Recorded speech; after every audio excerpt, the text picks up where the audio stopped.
Bismillahirrahmanirrahim. Nun. Wallahi jamaah, ada seorang syekh cerita dalam salah satu ceramahnya, cerita tentang seorang dokter perempuan di sana, di Arab sana. Ada seorang anak lelaki bawa ibunya masuk ke dokter ini. Subhanallah, ibunya ini gila. Anak-anak muda ini, belum nikah, dia bawa ibunya. Nanti ibunya tersenyum sendiri, ketawa sendiri. Masuk ke ruang dokter itu, mejanya dokter diputerin sama ibunya. Anaknya minta maaf, ya dok, kata dia, sekali-kali nanti ngeliat di televisi dokter itu ada gambarnya Ka'bah. Ibunya ngomong, nak, kau bukan nak ngomong, kamu bohong mat kau bohong sama ibu, katanya mau dibawa umroh ibu, kata dia. Nanti diludahin anaknya, digigit anaknya, nanti kerudungnya ibunya terbuka dipasangin lagi.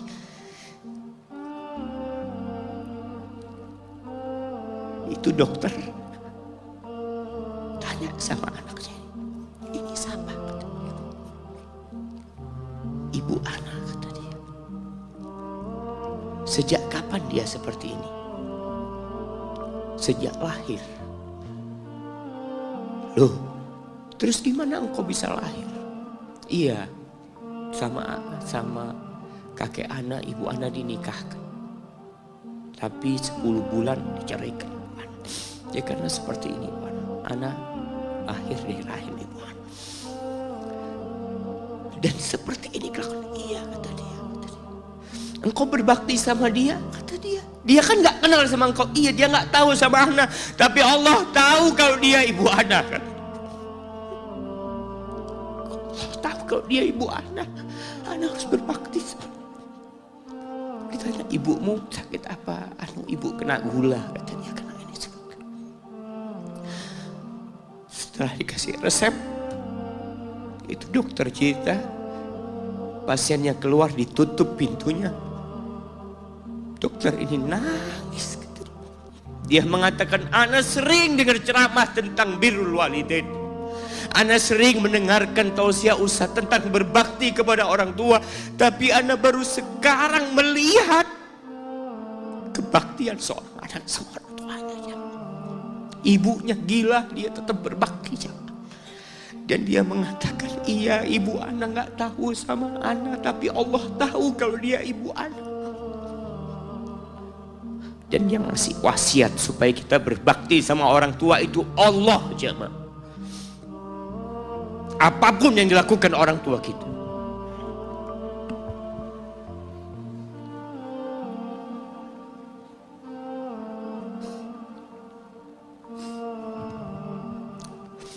Apalagi ibu.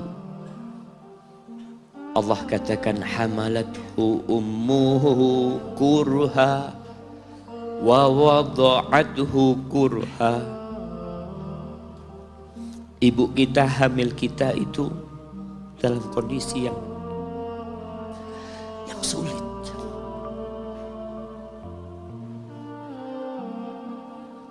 Ada ibu yang harus bed rest demi anaknya lahir. Demi kita lahir, ibu kita itu bed rest. Capek dikit keluar darah. Ada yang harus hamil kita dalam kondisi dia ditinggal sama suaminya. Dia harus cari nafkah sendiri.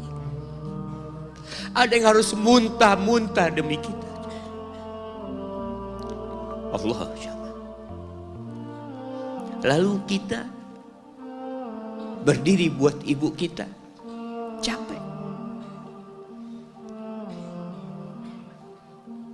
Diceritakan seorang, ya kita semua tahu ceritanya, tentang 3 orang yang masuk ke dalam gua. Kemudian gua itu tertutup dengan batu yang menggelinding. Lalu mereka bertawasul dengan amal soleh mereka.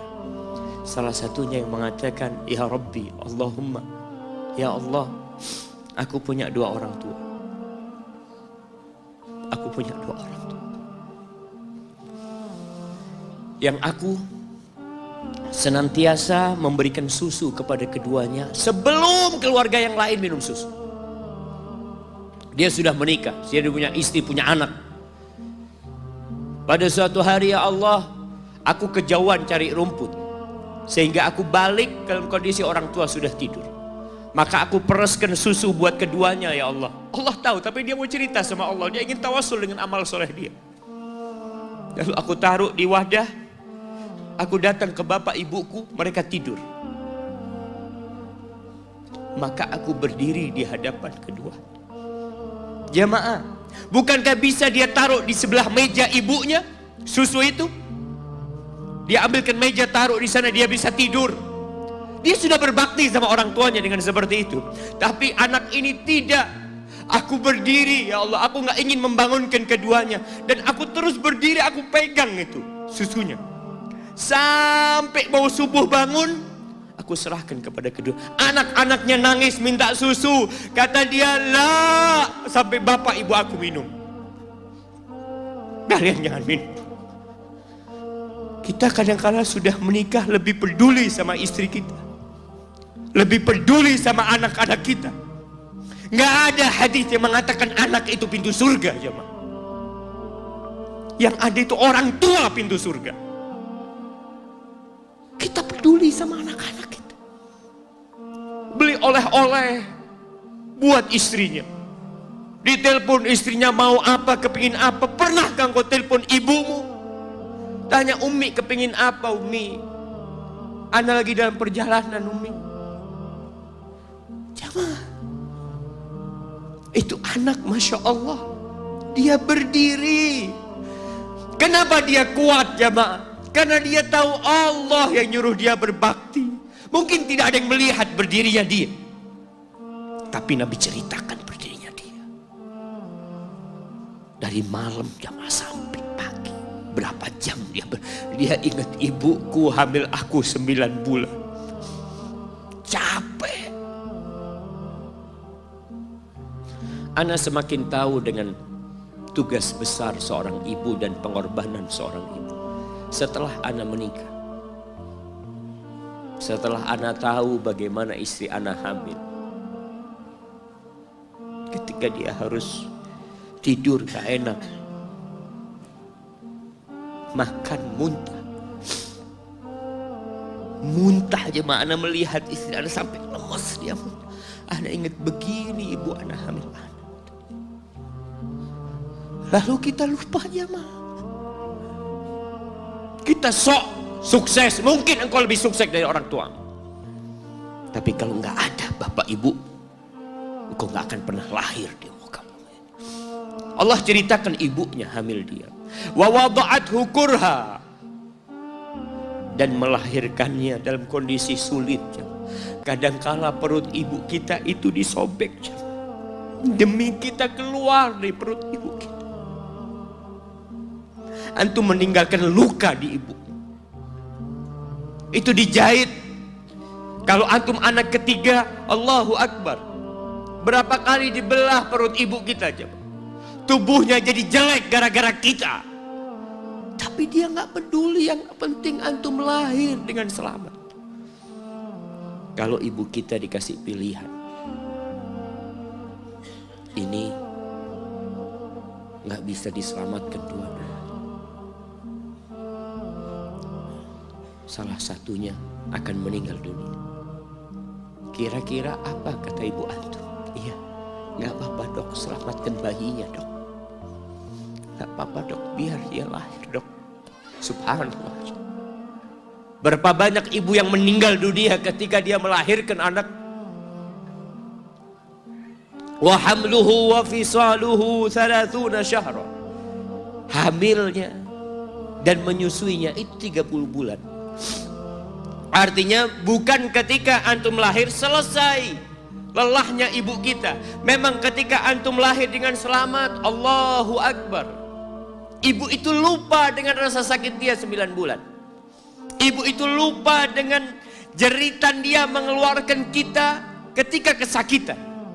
Itu lupa. Dia tersenyum, dia bawa anaknya, ditaruh di dadanya. Allahu Akbar. Kalaupun ada air mata yang menetes, itu air mata kebahagiaan orang tua dengan hadirnya kita di muka bumi ini. Lalu kita bisa berjalan. Kita nggak bisa apa-apa lahirnya. Allah rekam kebaikan ibu kita. Kita disusui sama ibu kita. Berapa bulan? 2 tahun. 24 bulan disusui. Mungkin ada yang kurang, mungkin ada yang lebih. Tapi yang jelas kondisi kita tidak bisa berbuat apa-apa. Kita hanya bisa menangis, jemaah. Antum lapar menangis, buang kotoran menangis. Siapa yang datang membersihkan kotoran antum? Ibu antum. Yang gendong antum siapa? Ibu antum. Dia susui. Subhanallah, sampai anaknya agak besar sedikit, diajari bicara sama ibunya, diajak ngomong sama ibunya, diajarin berdiri sama ibunya, diajarin berjalan sama orang tuanya. Allahu Akbar.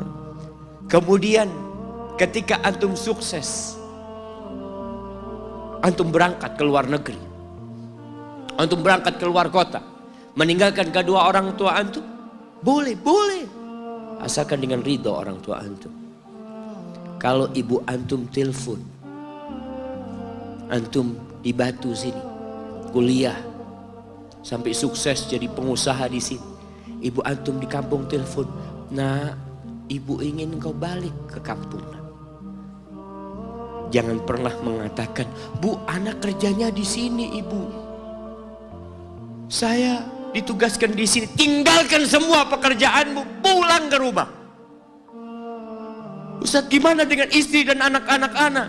Yang ngasih makan istri sama anak-anak antum itu Allah Jalla Jalla. Bawa pulang ke kampung, hidup sama ibu antum. Jamaah, ada seorang sahabat yang izin untuk berjihad, izin untuk mendapatkan surga yang paling tinggi, izin untuk bisa memberikan syafaat kepada 70 dari keluarganya. Kalau dia mati syahid, dia datang kepada Nabi SAW, ditanya, bapak ibumu hidup? Iya, kata dia, pulang engkau ke sana. Fazammal jannah, di sana ada surga. Ilzam rijlaya, engkau tetap di kaki ibumu. Ini mau jihad, bukan mau cari fulus, jemaah. Bukan mau cari kenikmatan dunia, dia mau cari surga. Tapi pintu surga yang paling baik orang tua dapat jauh-jauh. Jamaah, Allah, ketika antum nangis di kasur ibu, di dapur lagi masak, dimatikan kompornya, dia datang jumpai antum. Antum lihat, anak sering lihat ketika kajian, bagaimana seorang ibu yang gendong anaknya yang nangis. Dia ingin dengarkan kajian, tapi engkau menghalangi dia untuk mendengarkan kajian dengan baik. Dia harus gendong. Kadang-kadang nggak boleh deket-deket kajian, yang bawa anak tempatnya lain, dan dia nurut. Engkau ganggu hidup dia dari sejak engkau lahir. Kemudian setelah engkau dewasa, engkau nggak berbakti sama ibu. Lupa dengan wa hamluhu wa fisaluhu 30 syahr. Di masa Umar bin Khattab, ada seorang yang datang kepada Umar mengatakan, ya Amirul Mukminin,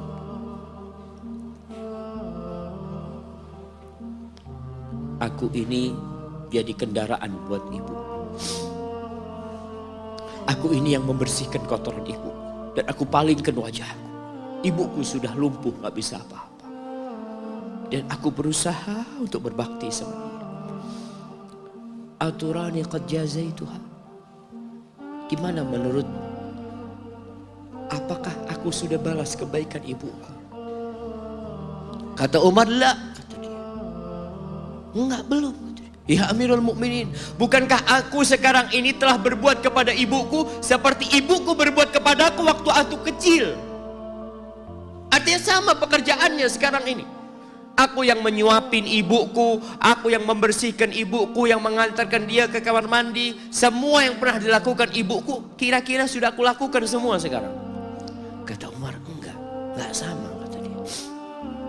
Ibumu waktu merawatmu ketika engkau kecil, ibumu berharap engkau bisa hidup. Sedangkan engkau sekarang merawat ibumu ketika sudah tua sakit-sakitan, engkau berharap ibumu mati. Alhamdulillahi Rabbil Alamin.